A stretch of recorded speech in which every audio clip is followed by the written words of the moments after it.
Okay guys, अब हमारा अगला क्वेश्चन है फंडामेंटल चैप्टर का। बुक है हमारी संजय साहित्य भवन, ठीक है, संजय साहित्य भवन आरसी अग्रवाल। और बोलिएगा नहीं तो भगा दिया जाएगा ऐसे। संजय साहित्य भवन आरसी अग्रवाल और हमारा एग्जाम्पल नंबर है 17, ठीक है। देखिए फटाफट,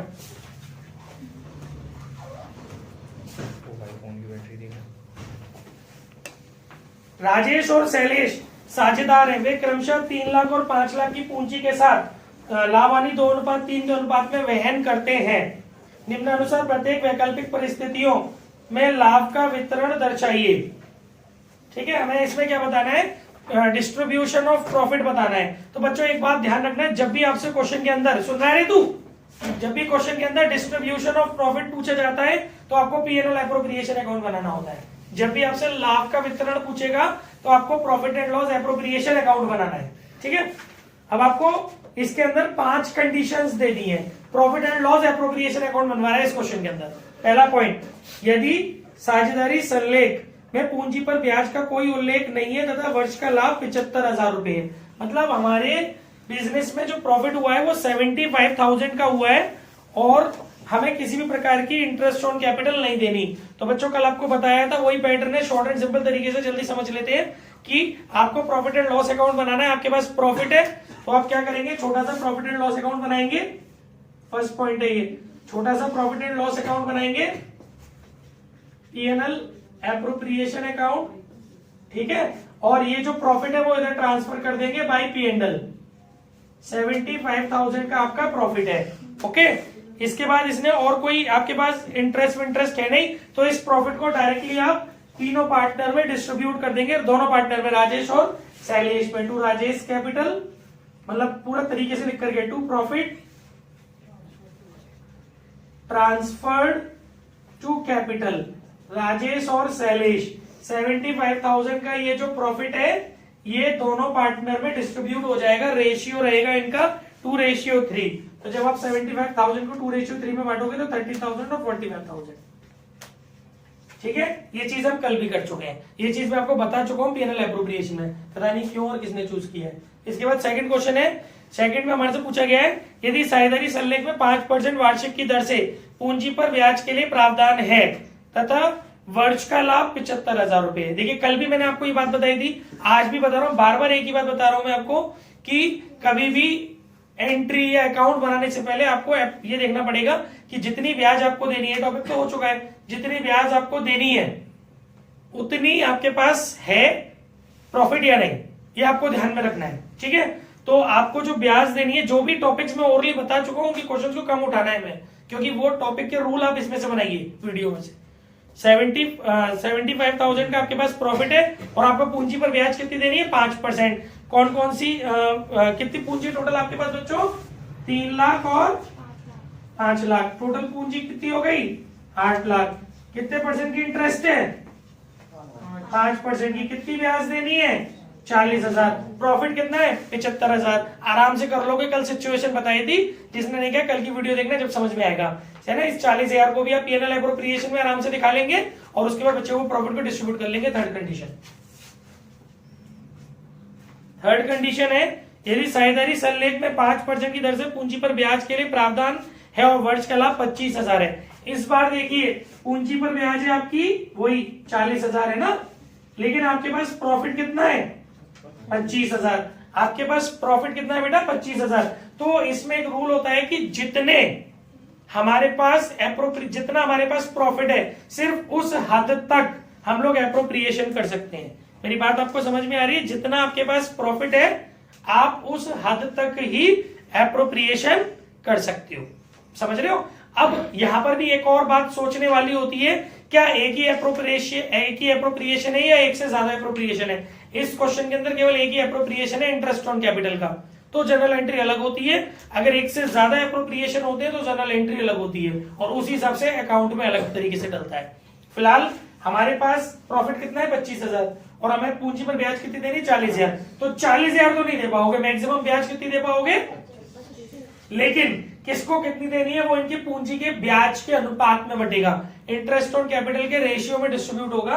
अब आपको इंटरेस्ट ऑन कैपिटल निकालनी पड़ेगी। 3 लाख का 5% कितना हुआ 15,000 और 5 लाख का 5% कितना हुआ 25,000। किस रेशियो में बनाइए, 5 से गया 3 बार, 5 से गया 5 बार। ये जो 25,000 रुपए का प्रॉफिट है ये आपको 3:5 में बांट करके इतनी पूंजी पर ब्याज देनी है। तो अगर आपसे इसकी जनरल एंट्री पूछी जाएगी तो इसकी जनरल एंट्री होगी वही सेकंड वाली पीएनएल एप्रोप्रिएशन के रिगार्डिंग जनरल एंट्री होगी, PNL appropriation account debit to, अच्छा 2 एंट्री होंगी इसकी। पहली एंट्री होगी IOC debit to A's capital, पहला कौन है राजेश कैपिटल, और टू शैलेश कैपिटल। अमाउंट जो जाएगा इसका 15,000 और इसका 15,000 और इसका 25,000, टोटल मिला नहीं कुछ गलत हो गया, बांटना पड़ेगा बेटा 25,000 रुपए को। 25,000 रुपए को प्रॉफिट को हमें डिस्ट्रीब्यूट करना पड़ेगा 3:5 में। 25,000 इंटू 3:5 यानी 8 हो गया। 25,000 इंटू 5:8, ठीक है ना। तो ये कितना आएगा आपका, ये आएगा आपका 9375, चेक कर लेना 9375, और ये आएगा आपका 15,625, ठीक है। 9375 15,625, ये टोटल करेंगे 25,000 रुपए। ये आपकी पहली एंट्री, और दूसरी entry PNL appropriation account debit to IOC 25,000। Concept समझ में आ गया ना सभी बच्चों को। इसी के अकॉर्डिंग आप इसका अकाउंट बनाओगे। तो देखो एक मैं छोटा सा अकाउंट बना के दिखा देता हूं। जब आप इसका एप्रोप्रिएशन अकाउंट बनाओगे, ये छोटा सा पीएनएल एप्रोप्रिएशन अकाउंट बनाओगे, तो सबसे पहले तो अब ये प्रॉफिट डाल दोगे भाई पीएनएल अकाउंट 25,000 है ना, और टू इस वाली एंट्री से आप डाल दोगे, इस वाली एंट्री से आप डाल दोगे टू आईओसी, राजेश की और शैलेश की। 9,375 15,625, टोटल हो गया 25,000। कोई प्रॉफिट नहीं बचा जो आपको बांटना चाहिए। सबकी समझ में आ गया? किसी को कोई डाउट है? किसी बच्चे का कोई डाउट है तो पूछ लो, ठीक है ना। इस बात को ध्यान रखना, अगर एक ही एप्रोप्रिएशन है तो हमें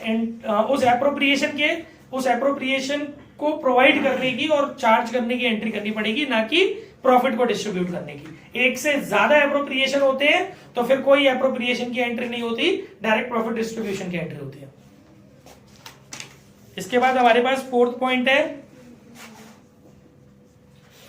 इसके बाद हमारे पास, यदि साझेदारी संलेख में फर्म की हानि को दोनों में, यदि साझेदारी संलेख में फर्म की हानि को दोनों में सन्निहित करते हुए 5% वार्षिक की दर से पूंजी पर ब्याज के लिए प्रावधान है तथा वर्ष का लाभ 25,000 रुपए है। इसका मतलब ये कह रहा है इंग्लिश में, if the partnership deed provide for interest on capital at the rate 5% per annum even if it is involve the firm in loss and the profit for the year 25,000, ठीक है। मतलब उसने ये बोला है कि इसे बोलते हैं चार्ज अगेंस्ट प्रॉफिट, कि आपको चाहे प्रॉफिट हो रहा हो चाहे आपको लॉस हो रहा हो, आपको पूंजी पर ब्याज 5% देना ही देना है। उस कंडीशन में आपसे बोला जा रहा है कि आप लोग क्या करें, उस कंडीशन में आप लोग अपना प्रॉफिट का डिस्ट्रीब्यूशन शो करें। तो बच्चों ऐसी कंडीशन में या तो आप प्रॉफिट एंड लॉस अकाउंट बनाइए, क्योंकि अगर आपको क्वेश्चन में ये बोल दिया कि आपको प्रॉफिट देना ही देना है, मतलब सॉरी, अगर आपको आईओसी देनी ही देनी है तो उसे चार्ज अगेंस्ट प्रॉफिट बोला जाता है। और कल मैंने बताया था कि जितने भी चार्ज अगेंस्ट प्रॉफिट होते हैं वो पीएनएल अकाउंट में जाते हैं। तो चाहे तो आप एक छोटा सा पीएनएल अकाउंट बना सकते हैं।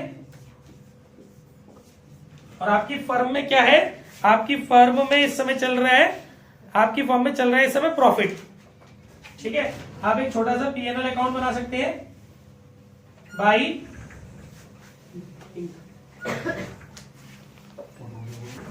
आप एक छोटा सा पीएनएल अकाउंट बनाएंगे, यहाँ लिखेंगे भाई नेट प्रॉफिट, आपका जो नेट प्रॉफिट आया वो है 25,000 रुपए।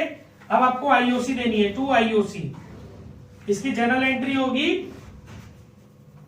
फर्स्ट एंट्री तो वही होगी IOC account debit to Rajesh capital to Shailesh capital 9 पूरी इंटरेस्ट जाएगी, क्योंकि जब चार्ज अगेंस्ट प्रॉफिट होता है तो प्रॉफिट कितना भी हो, कम हो ज्यादा हो, कोई मतलब नहीं होता। जितनी ब्याज देनी उतनी देनी पड़ेगी। समझ में आ रहा है आपको?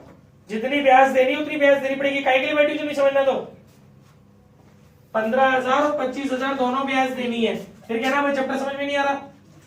15,000 और 25,000, अभी ध्यान कहीं और चल रहे हैं तुम्हारे। 40,000।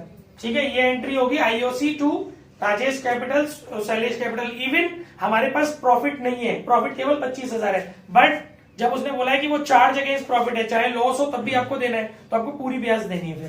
फिर इसका रिटर्न ऑफ जो होता है ना, चार्ज अगेंस्ट प्रॉफिट्स के जो रिटर्न ऑफ होते हैं वो पीएनएल अकाउंट से होते हैं, ना कि पीएनएल एप्रोप्रिएशन से। तो इसकी सेकंड एंट्री होगी PNL account debit to IOC 40,000। ठीक है, इसीलिए इस एंट्री के पॉइंट ऑफ व्यू से पीएनएल अकाउंट बनेगा, एप्रोप्रिएशन नहीं है, ये लावानी खाता है, लावानी नियोजन खाता नहीं है ये। टू आईओसी राजेश और शैलेश 15,000 और 25,000, 40,000। अब आप देखेंगे आपको प्रॉफिट हुआ या लॉस। अब आपको 15,000 रुपए का लॉस आ रहा है। ठीक है भाई, देखिए नॉर्मली क्या होता है कि आप अपने लॉस को डायरेक्टली कैपिटल में ट्रांसफर कर देते, कल मैंने बताया अभी तक, लेकिन इस क्वेश्चन में डिस्ट्रीब्यूशन ऑफ प्रॉफिट बताया है। ठीक है, इस क्वेश्चन में आपको डिस्ट्रीब्यूशन ऑफ प्रॉफिट बनाने के लिए बोला गया है, तो आप इस लॉस को एप्रोप्रिएशन अकाउंट में ट्रांसफर करना, क्योंकि जब शो द डिस्ट्रीब्यूशन करता है इसका मतलब आपको पीएनएल एप्रोप्रिएशन अकाउंट बनाना है। इसलिए आप इस लॉस को कहां ट्रांसफर करोगे, पीएनएल एप्रोप्रिएशन में। और उसकी एंट्री आप लोग जानते ही हो, अगर एंट्री पूछता तो वो एंट्री होती PNL appropriation account debit to PNL, loss को ट्रांसफर करने की। कितना लॉस है, 40 में से 25 के कितना लॉस है, 15,000 का भाई पीएनएल एप्रोप्रिएशन अकाउंट 15,000। डिस्ट्रीब्यूशन आप इस अकाउंट में नहीं करिएगा। ठीक है, अब आप ये वाला डिस्ट्रीब्यूशन उठा के इसके बाद एक अकाउंट बनाएंगे पीएनएल एप्रोप्रिएशन अकाउंट।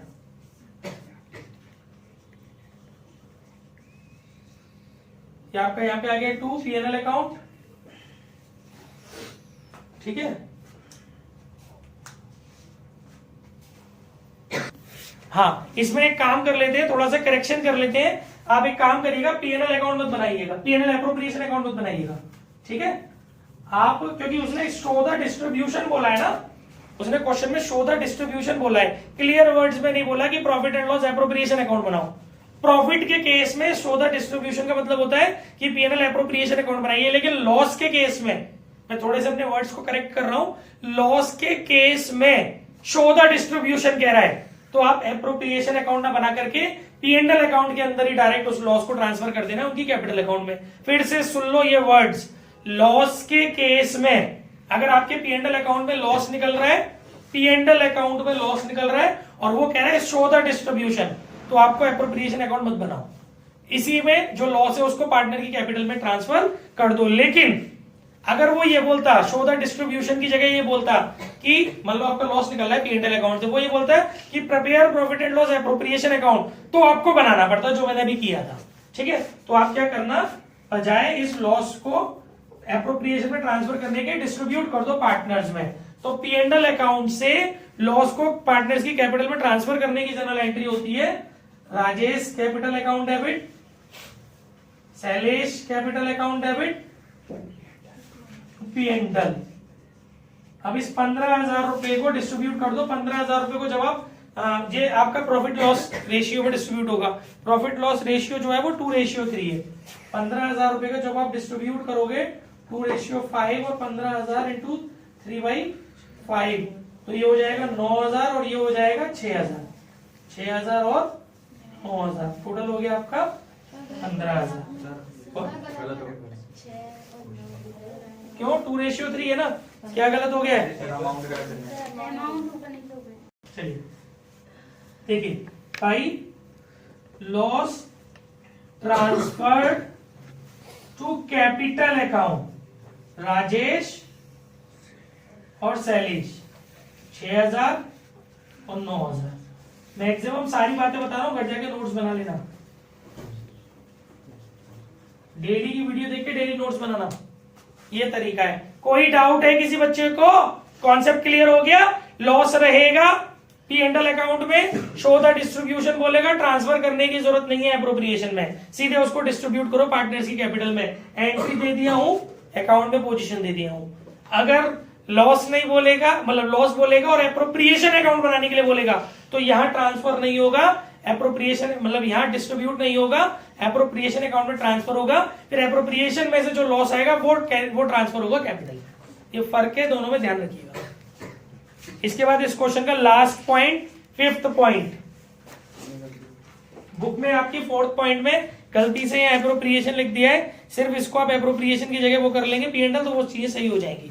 ठीक है, तरीके से काम करना है, गलती थोड़ी बहुत चीजें। फिफ्थ पॉइंट, यदि साझेदारी संलेख में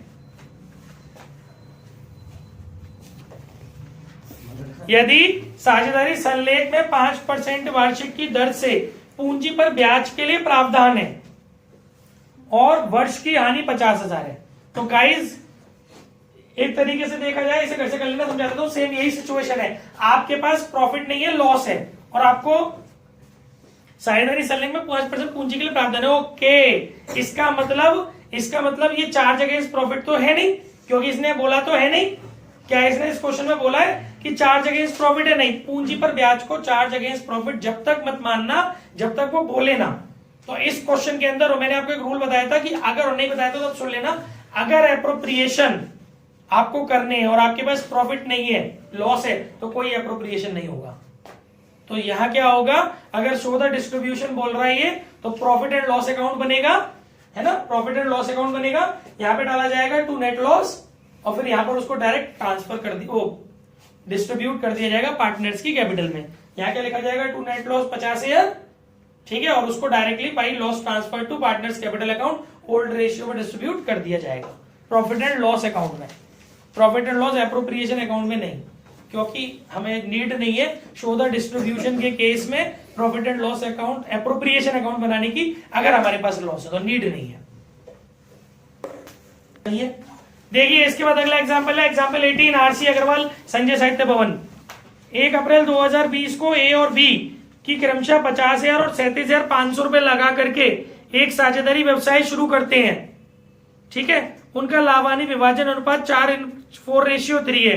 दोनों पार्टनर्स की ओपनिंग कैपिटल दी हुई है, बिगिनिंग कैपिटल या opening capital, profit sharing ratio दिया हुआ है। बी को 10,000 रुपए प्रतिवर्ष वेतन दिया जाता है। बी को जो सैलरी देंगे वो 10,000 रुपीज की सैलरी देंगे ईयरली। साझेदारों की पूंजी पर ब्याज 5% की दर से तथा आहरण पर भी 5% प्रतिवर्ष ब्याज लगाया जाता है। ये सारी बातें तो मैं कल करा चुका हूं। आगे वर्ष में ए और बी ने क्रमशः 7,500 रुपए और 15,000 रुपए का आहरण किया। ये ईयरली ड्रॉइंग है जिन पर ब्याज क्रमशः इतना और इतना हुआ। तो जब आपको ड्राइंग दी हुई है तो आईओडी, मतलब आपको आईओडी निकली दी है, तो ड्राइंग से कोई मतलब नहीं है फिलहाल, मतलब आईओडी आपको गिवन है क्वेश्चन में।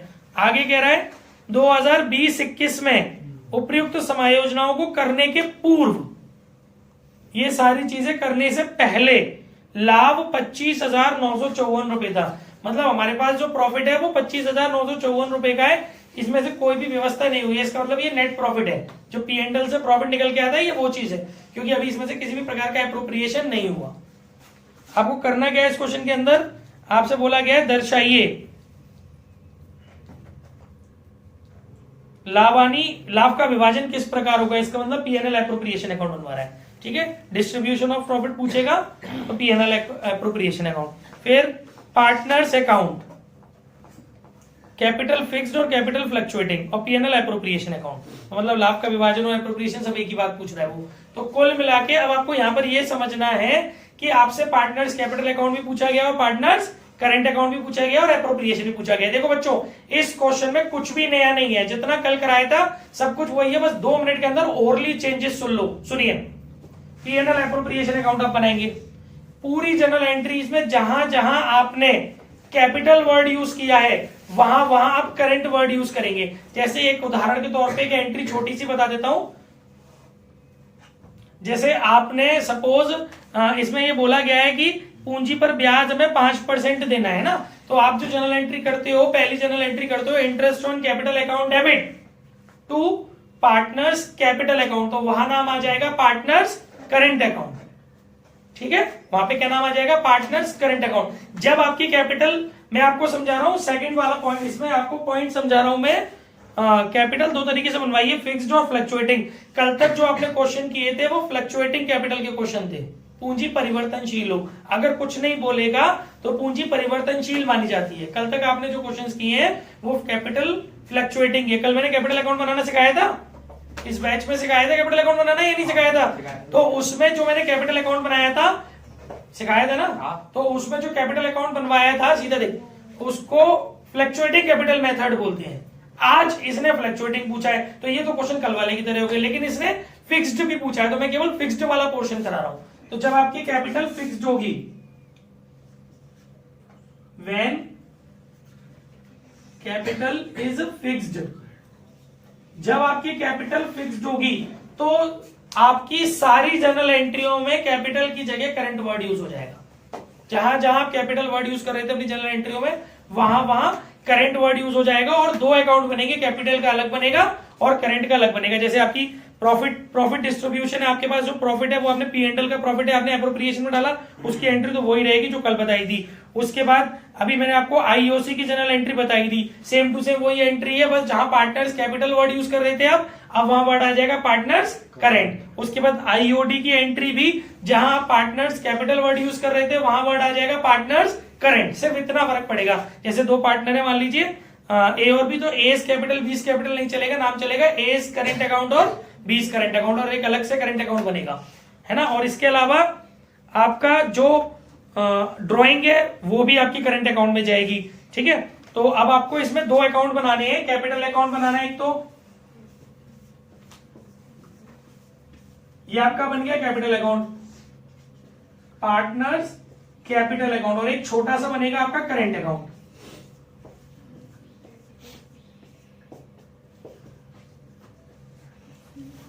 और जो आपका प्रॉफिट एंड लॉस एप्रोप्रिएशन का आंसर आएगा ना, जो आपका प्रॉफिट आएगा एप्रोप्रिएशन का, डिस्ट्रीब्यूटेबल प्रॉफिट आएगा, उसको जब आप डिस्ट्रीब्यूट करेंगे तो उसकी जनरल एंट्री होगी P&L appropriation account debit to A's current account और टू बीस करंट अकाउंट, फिर वो चीजें करंट अकाउंट में चली जाएंगी। देखिए आपके पास क्वेश्चन के अंदर कैपिटल के बैलेंसेस है 50,000 और 37,500, और बैलेंस नहीं है, इन्होंने लगाए हैं पैसे, तो भाई पहले तो यहाँ पे नाम डालो ए और बी, पूंजी लगाइए तो भाई कैश बैंक 50,000 इन्होंने लगाए थे, 37,500 इन्होंने लगाए थे, ठीक है। बैलेंस नहीं है, इन्होंने कैपिटल इंट्रोड्यूस की थी इसलिए कैश बैंक लिखा था मैंने यहाँ पर। इसके बाद बाकी भाई इस वाले अकाउंट में जब हम फ्लक्चुएटिंग की जगह फिक्स्ड मेथड लगा के चलते हैं, तो एक बात ध्यान रखिएगा, अगर कोई पार्टनर एडिशनल कैपिटल लगाता है वो आती है इधर, ड्रॉइंग अगेंस्ट कैपिटल करता है वो इधर आती है, बस और कुछ नहीं आता इस अकाउंट में, और कुछ नहीं आता। बाकी सारी चीजें जो पार्टनर्स के रिगार्डिंग प्रोवाइड होती है वो इधर आती है करंट अकाउंट में क्रेडिट साइड, और जो भी चीजें पार्टनर से चार्ज की जाती है वो करंट अकाउंट में डेबिट साइड आती है, ठीक है ना। तो अभी इस वाले क्वेश्चन में ना तो एडिशनल कैपिटल है, ना तो इसके अंदर एडिशनल कैपिटल है करंट अकाउंट के अंदर इस वाले क्वेश्चन के अंदर, और ना ही कोई ड्रॉइंग अगेंस्ट कैपिटल है, क्योंकि खाली ड्रॉइंग जो होती है वो ड्रॉइंग अगेंस्ट प्रॉफिट होती है, ना कि ड्रॉइंग अगेंस्ट कैपिटल। तो बस इस अकाउंट को तो बनाने की कोई खास विशेषता ही नहीं थी, मतलब बनाना तो पड़ेगा, उसने बोला है, मतलब कोई खास वो नहीं है, फर्क जो है वही बैलेंस आ जाएगा, टू बैलेंस सीडी। समझ में आ रहा है? कहीं कोई डाउट हो तो हैंड रेस करके पूछ लेना। ये वाला अकाउंट तो बंद हो गया आपका पार्टनर्स कैपिटल अकाउंट, ठीक है। अब आप बनाएंगे पार्टनर्स करंट अकाउंट, सारी चीजें इसमें डाल देंगे। देखिए इसमें ओपनिंग बैलेंस है नहीं करंट अकाउंट में, ना कोई और चीज है, कोई बात नहीं, जो आपको जो चीजें देनी है, जैसे कि आईओसी देनी है डाल देना यहाँ पर, आईओडी यहाँ डाल देना, है ना, वो तो कल करा चुका हूं मैं आपको। ड्रॉइंग्स यहाँ डाल देना, जो भी क्वेश्चन में ड्रॉइंग्स दी है, P&L एप्रोप्रिएशन का जो प्रॉफिट आया है वो यहाँ डाल देना, ठीक है। बाकी सैलरी कमीशन वगैरह इस क्वेश्चन में है कि नहीं है सैलरी है इसके अंदर, तो सैलरी डाल देना इधर, ठीक है। जिस भी पार्टनर की सैलरी डाल देना, बाकी बैलेंस निकाल लेना, घर से कर लेना इसको। समझ में आ गया? इस तरीके से जब पूंजी परिवर्तनशील होती है, परिवर्तनशील नहीं स्थायी, बोलिए नहीं पीछे से, जब पूंजी स्थायी होती है तो हमें दो अकाउंट बनाने पड़ते हैं। कैपिटल अकाउंट में केवल ओपनिंग बैलेंस आता है, या फिर जो इंट्रोड्यूस की कैपिटल वो आती है, ड्यूरिंग द ईयर कोई एडिशनल कैपिटल है वो आती है, किसी प्रकार की ड्रॉइंग अगेंस्ट कैपिटल है वो आती है, बाकी कुछ नहीं आता, बैलेंस निकालते तो सीधे बैठ, बाकी सारी चीजें इस वाले अकाउंट में जाती है, ठीक है। देखिए guys, example 23 John, example 23 Sanjay Sahitya Bhawan RC Agarwal latest edition 2023-24। John and Matthew 3:2 के अनुपात में लाभ हानि का विभाजन करते हैं। वे अपने साथी मोहंती को, इसी में समझाऊंगा, जल्दी से देख लीजिए, वे अपने साथी मोहंती को 1/6 भाग के लिए लाभ के विभाजन में शामिल करते हैं। ये गारंटी का क्वेश्चन है, ध्यान से सुनिएगा। दो पार्टनर ऑलरेडी फर्म के अंदर है, नया पार्टनर लेके आ रहे हैं वो मोहंती 1/6 पार्ट के लिए। पैराडॉ बेटा इस पे से, अंशु पैराडॉ उस पे से, ये हिल रहा है, हाँ अब एक्टिव रहोगे सीधे। आगे सुनिएगा क्वेश्चन में क्रॉस क्वेश्चनिंग करूंगा अंशु। जॉन ने व्यक्तिगत रूप से पूंजी पर 10% व्यापारिक की दर से ब्याज प्रभावित करने के बाद गारंटी दी कि यह लाभ, ये हिंदी बहुत खतरनाक है। John personally guaranteed that Mohanty's share of profit after charging IOC at the rate 10% per annum would not be less than 30,000 in any year. मतलब जॉन ने नए वाले पार्टनर मोहंती को ये बोला है कि भाई तू आजा, तेरे को आईओसी भी देंगे, उसके बाद भी आईओसी देने के बाद भी तुझे किसी भी सूरत में एक साल में 30,000 रुपए से कम नहीं मिलेंगे, अगर कम होंगे तो मैं भुगतूंगा। जॉन ऐसा कह रहा है। The capital provided was as follow. John की जो कैपिटल है वो 2.5 लाख है, मैथ्यू की जो कैपिटल है वो 2 लाख है, और मोहंती की जो कैपिटल है वो 1 लाख रुपए है। ठीक है, 1.5 लाख रुपए है। किसकी है? जॉन की 2.5, मैथ्यू की 2 और मोहंती 1.5 लाख रुपए लेके आया हुआ है। The profit for the year ended 31 March 2021 amounted to ₹1.5 lakh. हमारा जो प्रॉफिट आया है वो कितने रुपए का आया है? 1.5 लाख रुपए का आया है बिफोर प्रोवाइडिंग आईओसी। मतलब अभी तक आपने आईओसी नहीं दी है। Show the profit and loss appropriation account if new profit charging ratio is 3:2:1। अब आपको इसमें देखिए, अब इसमें आपको नए वाले पार्टनर को शामिल करते हुए एप्रोप्रिएशन अकाउंट बनाना है, और न्यू रेशियो भी दिया है, ओल्ड रेशियो भी दिया है, न्यू रेशियो भी दिया है। नए वाले पार्टनर को शामिल करने के बाद आपको एप्रोप्रिएशन अकाउंट बनाना है। ठीक है, तो सबसे पहले आप ये समझो कि जो हमारे पास प्रॉफिट है वो कितने रुपए का प्रॉफिट था? 1.5 लाख रुपए का। तो हमने एक एप्रोप्रिएशन अकाउंट बनाना है यहां पर।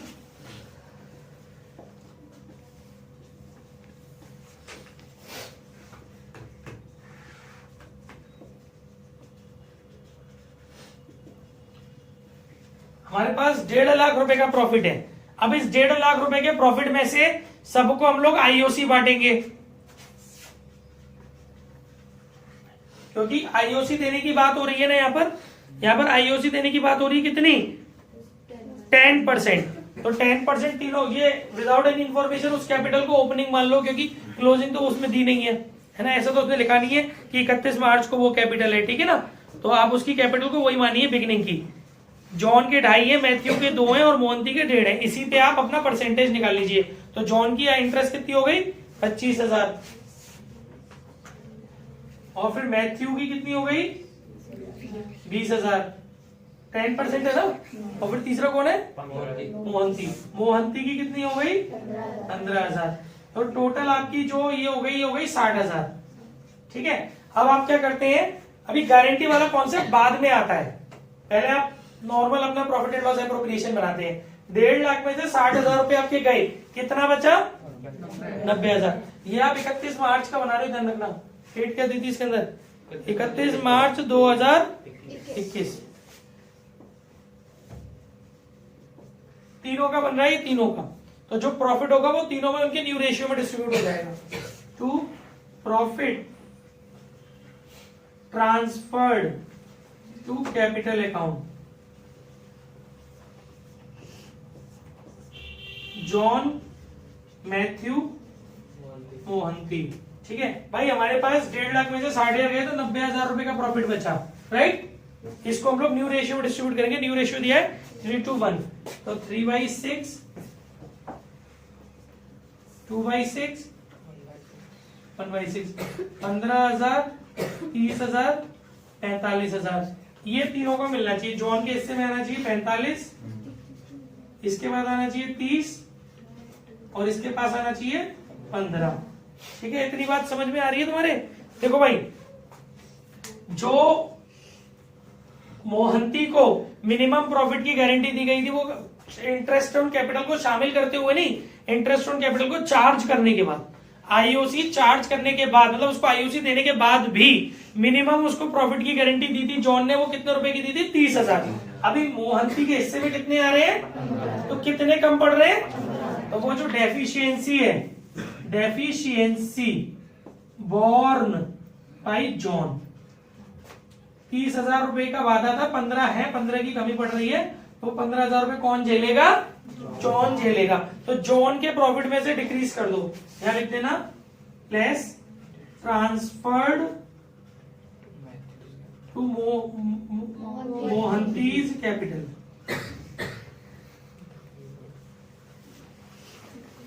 इसके पूरे 30,000 बाहर लिख दो, है ना, और प्लस रिसीव्ड फ्रॉम जॉन्स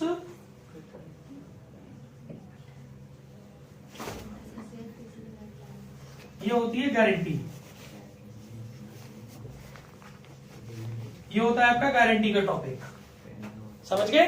पहले आपने नॉर्मल अपना पूरा क्वेश्चन बनाया, अपना प्रॉफिट लिखा, profit and loss appropriation account, profit and loss account से निकल के आया, फिर आपने आईओसी वगैरह जो भी एप्रोप्रिएशन है वो सब कर दिए, प्रॉफिट नॉर्मली सारे न्यू पार्टनर को शामिल करते हुए न्यू रेशियो में डिस्ट्रीब्यूट कर दिया।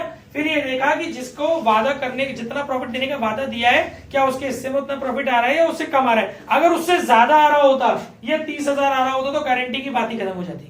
30,000 से ज्यादा आ रहा हो तो मान लो उसके हिस्से में 32,000 बनने होते तो बात खत्म हो जाती, गारंटी नाम का शब्द ही खत्म।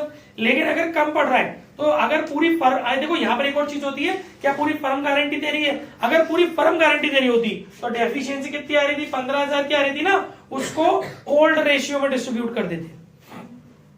किस रेशियो में डिस्ट्रीब्यूट कर देते? ओल्ड रेशियो में, जो आपको क्वेश्चन में दिया हुआ है 3:2। लेकिन यहाँ पे गारंटी किसने? फिर दोनों के में से माइनस हो जाता, पूरी फर्म मतलब जॉन के में से भी माइनस हो जाता, जितना निकल के आता भाई, जो 15,000 रुपए की डेफिशिएंसी आती, उस डेफिशिएंसी को ओल्ड रेशियो में डिस्ट्रीब्यूट कर देते, जो जो दोनों के हिस्से की डेफिशिएंसी निकल आती कि जॉन कितना छोड़ेगा और मैथ्यू कितना छोड़ेगा।